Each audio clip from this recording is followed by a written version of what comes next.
അപ്പോൾ ഇന്ന് വൈകുന്നേരമാണ് മകരവിളക്ക്. അപ്പോൾ മകരവിളക്ക് ദർശനത്തിന് വേണ്ടി ഭക്തന്മാർക്ക് എല്ലാവിധത്തിലുള്ള സൗകര്യങ്ങളും ഒരുക്കിയിട്ടുണ്ട്. പൊതുവേ നമുക്ക് വരുന്ന ഭക്തർക്കെല്ലാം നല്ലപോലെ വിളക്ക് കാണാനുള്ള ഒരു സൗകര്യമാണ് ഉണ്ടാക്കുന്നത്. തിരക്ക് നമ്മൾ നിയന്ത്രിച്ചുകൊണ്ടിരിക്കുകയല്ലേ. പൊതുവേ ഭക്തർ തന്നെ സ്വയം നിയന്ത്രിക്കാൻ തയ്യാറായിട്ടുണ്ട് എന്നുള്ളതാണ് എൻ്റെ പ്രത്യേകത. അതുകൊണ്ട് തന്നെ നമ്മുടെ മകരവിളക്ക് ഏറ്റവും ഭംഗിയായിട്ട് തന്നെ നമുക്ക് പൂർത്തീകരിക്കാൻ വേണ്ടി മകരവിളക്കും അതുപോലെ അതിൻ്റെ വിളക്ക് കാല നമുക്ക് ഏറ്റവും ഭംഗിയായിട്ട് നിർവഹിക്കാൻ വേണ്ടി കഴിയും. മണ്ഡലകാലത്ത് കുറച്ചൊരു തിരക്ക് കൂടുതൽ വന്നിട്ടുണ്ടായിരുന്നു.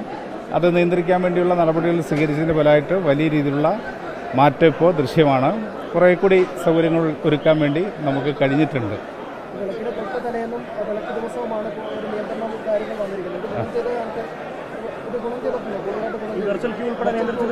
ഗുണം ചെയ്തിട്ടുണ്ടല്ലോ. എല്ലാ അർത്ഥത്തിലും നമുക്ക് സമവാക്യ കാര്യങ്ങൾ നിർവഹിക്കാൻ വേണ്ടി കഴിഞ്ഞിട്ടുണ്ട്.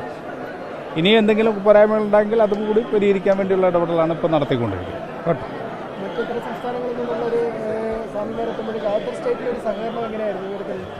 പൊതുവേ നല്ല സഹകരണമായിരുന്നു. എല്ലാ സ്റ്റേറ്റുകളും നല്ല സഹകരണമാണ് ഉണ്ടായത്.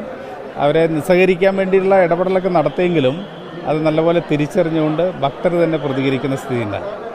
മറ്റ് സ്റ്റേറ്റുകളിലും നല്ലപോലെ ആണ്.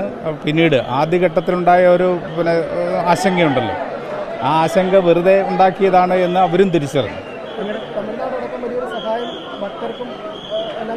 എല്ലാ സ്റ്റേറ്റിൽ നിന്നും നമുക്ക് നല്ല സഹായം കിട്ടിയിട്ടുണ്ട്. ആന്ധ്ര, കന്നഡ, തെലങ്കാന, തമിഴ്നാട്, പോണ്ടിച്ചേരി എല്ലാ സ്റ്റേറ്റും നമ്മൾ നല്ലപോലെ സഹകരിച്ചു.